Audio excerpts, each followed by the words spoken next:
Hello. So recently I went to my local coin shop and picked up some sweet nooms. Yes, I'm still trying to make nooms happen.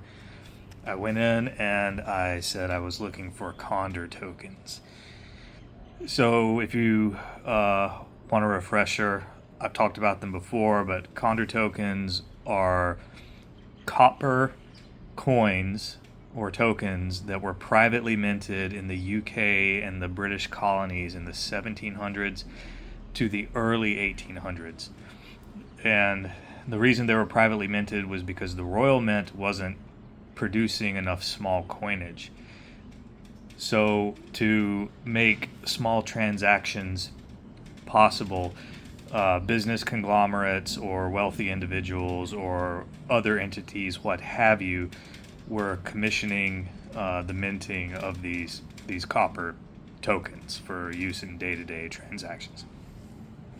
And the reason they're called Conder tokens is because this guy, James Conder, wrote the first book about them, or a catalog where he wrote down pretty much everyone that existed in 1798. If you're into Conder tokens, you got to have this book. Conder tokens were produced until around 1820-ish.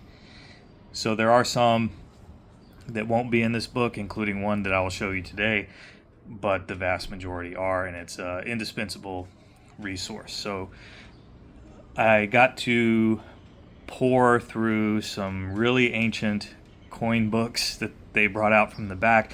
I felt like a wizard in a dungeon library, poring over ancient scrolls, and I found two cool Conder tokens and then two old UK coins. And so let's ponder the Condors and look at some old ass coins. First up, we have this halfpenny, and on the front is Daniel Eccleston, and he owned a business conglomerate, shipping, manufacturing. So of course he had the resources to make his own tokens for his employees.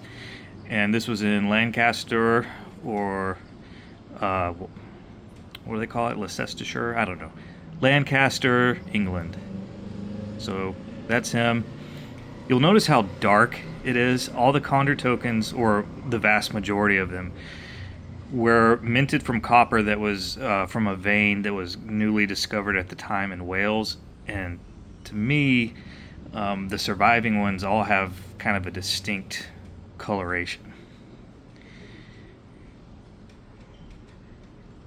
Lancashire, that's what I was trying to say. So it's a halfpenny. This is from 1794. And it contains a ship, a plow, and a cab. Let me go to the man himself, James Conder. Off screen, I'm opening up the book to that entry. So it says the obverse has a head and profile, Daniel Eccleston, Lancaster. And the reverse is a ship, plow, and shuttle. And the engraving below the ship, plow, and shuttle says agriculture, manufacture, commerce. Yeah, that's what he was about.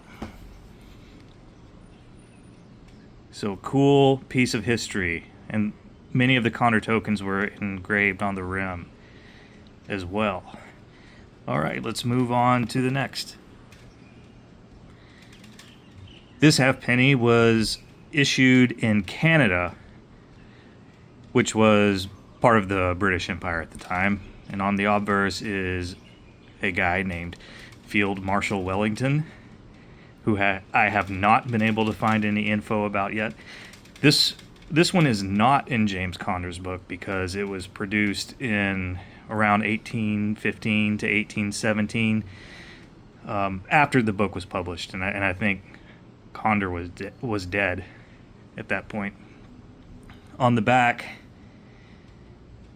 not the greatest condition, but that is a seated Britannia. And if you look at the bottom of your right, you can see what's left of her shield. You can see in her left hand is the trident, But yes, this was meant to be seated Britannia. On to the next. This is not a Conder token, but an actual coin produced by the Crown. And you can see it says estate sale here. I don't have any info on that. Don't know where this came from. Thought it was a cool pickup. That's Queen Victoria. And this one was from 1877 by the States of Jersey. Jersey is one of the islands in the British Channel, one of the Channel Islands, and it is a protectorate or a property of the Crown.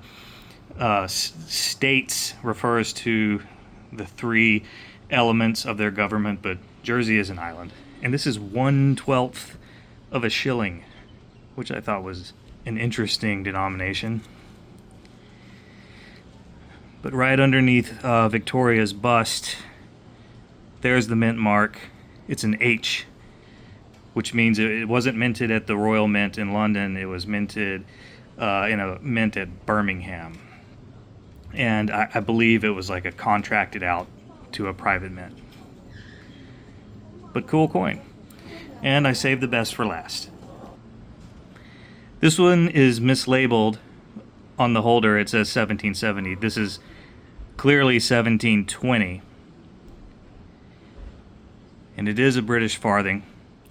Once again, that is meant to be seated liberty. Her shield and trident are perhaps more visible.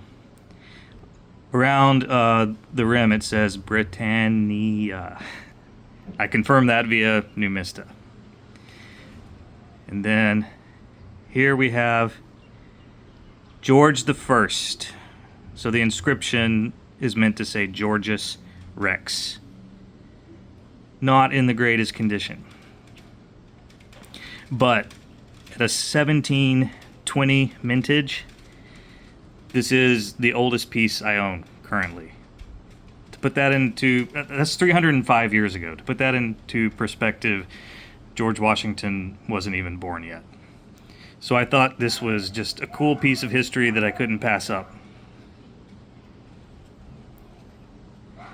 Well, there you have it, folks. 2 Condors, 2 coins from way back in the day.